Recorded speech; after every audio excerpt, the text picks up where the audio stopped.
Yesterday, Warner Brothers announced that Geoff Johns would be the new president of DC Entertainment. And this, as I see it, is another bad business decision made by Warner Brothers. Yes, Geoff Johns is a very good comic book writer, and he's had great runs on comic book characters such as The Flash, Green Lantern, and the Justice Society of America. However, I don't know what type of businessman your Geoff Johns is going to be. And some people would say he's gotten some experience being a consultant on movies like Batman v Superman, the Justice League movie, and many other DC Comics movies. But again, this does not translate into professional business experience.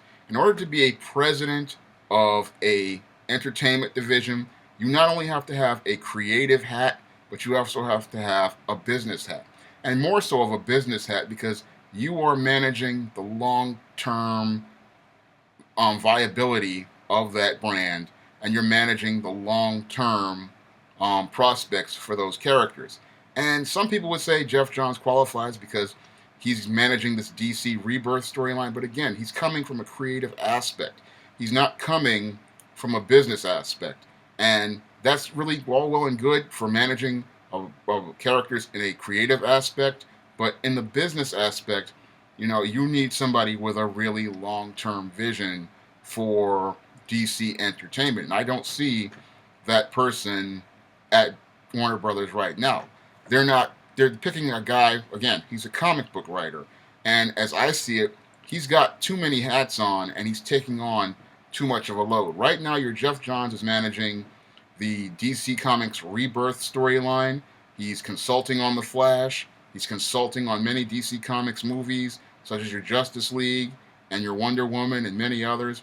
And that's just too much of a load for one person to carry. You really need to separate and delegate. And I don't see him delegating. I see him taking on more and more stuff instead of saying, look, as the president, I need to start delegating some of these tasks, and I need to find somebody to manage the business part of it. Because again, the business part of it is what's killing DC's inability to compete. Because if you don't have a good business manager or a person with a strong business background, you're not going to be able to compete. And this is one of the big problems I've seen, not only in the comic book business, but as it expands into entertainment, is that a lot of people don't think about it from a business perspective. They think about it from a creative perspective, but you really have to think about it from a business perspective because when you're in business, you have to think about how much things cost, the cost per units, and you also have to think about things like how things are going to synergize with other brands. And I don't really see that coming from a comic book writer. Yes, you're a good writer, but there's a whole business hat to it. And this is something I had to learn the hard way over the last 7, 8 years being the publisher of SJS Direct. Yeah, I wear a creative hat when I'm writing stories, but after I write those stories, I have to come up with a business plan to sell those books to readers. And that's the big challenge right after I do the writing. And I have to lay out, what my target audience is going to be, what my plans for the page layouts for the books, factor in the cost per book, and plan the price for the books. And that's a whole different arena. And if you're not doing this stuff every day, you're not going to really understand, how all that relates to the customer. Because if the customer sees, all he sees is the end product. He doesn't see the planning behind it. He doesn't see the organization behind it or the structures behind it. And this is one of the things that I do every day with SJS Direct. I just don't write stories sitting up in front of a computer all day. I have to plan what audience I'm going to go for, what time I'm going to launch the books, because there are certain periods where customers buy books. And in the trade publishing world, your two big periods are from April to about July, which is the summer reading season. And then you have from about October, late October, up until February, which is called the holiday reading season.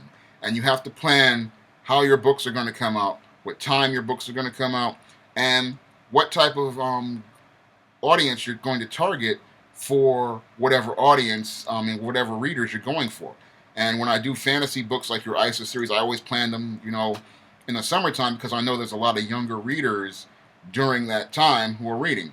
Whereas I would take a book like a Spinsterella or a Spellbound, which is targeted towards um, older readers like women and women in the goth subculture and teens, and I would target those books more towards a fall audience. And the reason why I would target those books towards a fall audience is because during the holiday season, you have people who are more willing to try books in that time period because it's experimental fiction, and the goth subculture is a small subculture. But this is a time, and also during that time, the people in the goth subculture are buying, things like books because Halloween's coming up, and that's a big season for people in that subculture. And women buy books during that time. Older women buy books during that time. So I have to have plans for the audiences I'm going for, the time periods I'm going for, and everything has to synergize. And I don't think, a guy like Geoff Johns has those type of business skills because it's clear to me that, I look at how he does things, and yeah, he's good at planning stories, but that doesn't translate over to business. And this is, again, a big problem in the comic book industry, is that a lot of people think that you can hire a guy because he's worked in the comic book business and that he's going to come over and start managing the business part of it. The business part of it, you really have to know what you're doing. If you don't really know what you're doing, you're going to make a big mess. And I look at the comic book business. A lot of people think creative people can be creative from a business side, but if you don't understand, business aspects of things, if you don't understand, time management, organization, marketing, scheduling, and making sure everybody is where they're supposed to be, you're going to wind up with a big mess. And I look at your DC Comics, and it looks like they're not DC Comics, but the overall DC Entertainment, and it looks like they're going from the frying pan into the fire as it comes down to things, because you just can't hire a writer to be an executive. You really need a guy with a business background for that overall perspective, for that overall job. And you also need other qualified people to run the business aspects of something like a DC Entertainment. And I look at the whole management of your DC Comics and DC Entertainment, and I don't see any sort of business people being put in these positions, because if there were business people being put in those positions, I think they would be placed they would be a lot more competitive than they are right now. And they're thinking that creative people can be the same as business people. And again, it's not the same thing. A guy with a business background like I have, and many others who have MBAs or degrees in business, will tell you that that management is a completely different skill set. And yeah, a guy can be creative, but managing stuff, that requires a whole different set of skills. And that business hat is one that when you put it on, you need to make that your primary focus. And the whole thing is that the managers manage the creative people and help them understand that how this works from a business perspective. You can have a great concept like your Geoff Johns had with his DC Rebirth, but he's not thinking about it from a business perspective. He's thinking he can sell something like a 2-year storyline to readers, not understanding that the marketplace has really changed over the last, I say, about 4 or 5 years, especially with the way media, as it relates to media.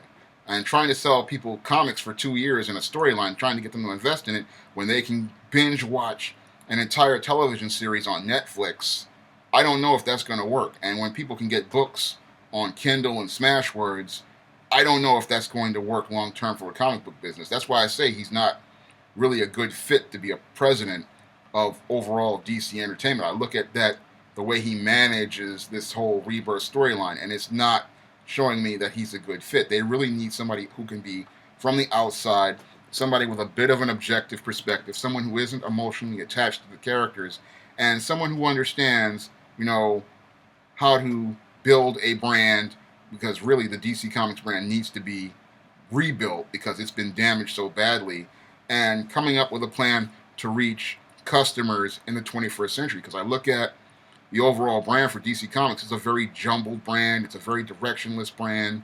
And hiring a guy who writes the comics to run the business isn't going to help improve that situation at all. That's all I have to say for this video. You can comment, rate, and subscribe.